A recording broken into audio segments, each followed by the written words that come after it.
protecting your hardware, your mobile hardware when you're on the go, because you don't want to damage your kit while you're mobile. So what we're looking at here is a bunch of different boxes of things that I use while on the ground. So you might have seen this one before. We'll start with the iPad2. This is a fantastic case by Griffin. It's called the Griffin Survivor case. It's a wrap, if you like, and it has this integrated kickstand that also makes it stand up, and you can also lean it so it sort of has an angle on it like that, which is useful. It splits apart, so you can literally pull this plastic membrane off, he says, trying to remember how he gets into it at the bottom. I'll just show you how secure this thing is. You literally strip it out of this plastic cover, which has been adorned by my 4-year-old daughter on the back.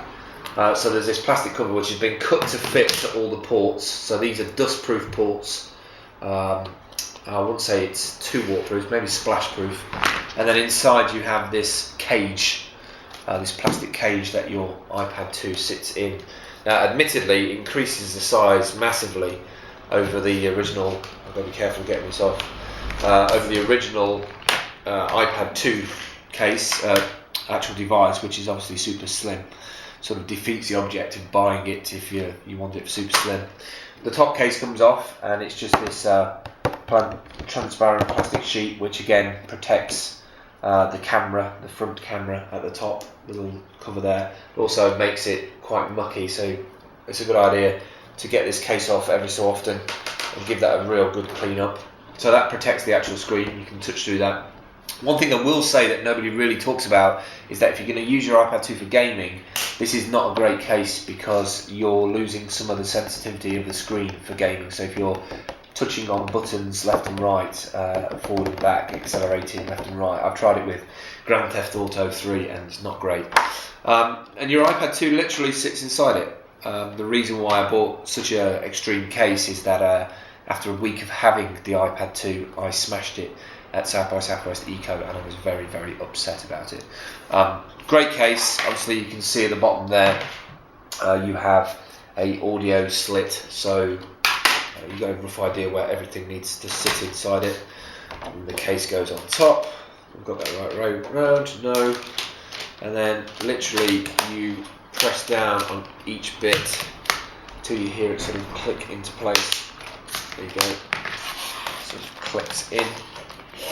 You probably need to do a bit more clicking. And then it just sits inside this plastic sleeve, which is very, very hardcore, I have to say. Making it look a lot more difficult than it actually is, I think. There you go.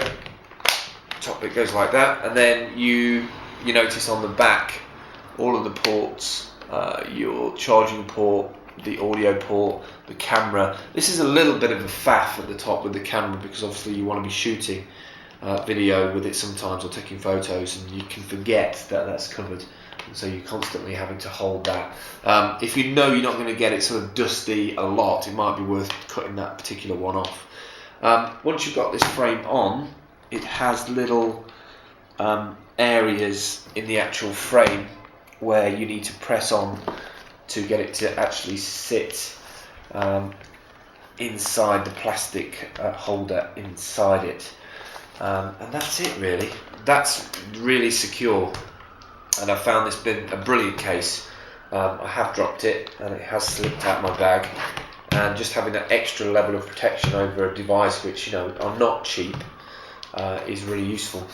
Similar thing for the iphone4 pass me down that somebody gave to me. This is in a tank case. What I really like about this casemate is that it has this sort of sliding screen that you can sort of move back and forth with this thing at the back, which is quite nice. What it also does is it sort of scrambles everything that's on the screen, so it's really, really difficult to read. So if you're somebody who is doing sensitive comms with somebody, having that on the table in a coffee shop while you go to the toilet, that's sort of really quite difficult to read without pulling the screen back. Again, this case, really simple to take off. You have a button at the bottom. I normally sort of put all the case all the way back, and then there's 2 buttons on the top, on the back should I say. You press them down while pulling it, he says, like that. And then literally inside you have the iPhone 4 that sits in. You just pull that out and you can put that into your Glyph or your tripod or whatever accessory that you've got bolt on. I've been looking at the add-on bit for the taking photos instead of having to press that button. Then to put it back in, really simple. You just slot it into the bottom piece.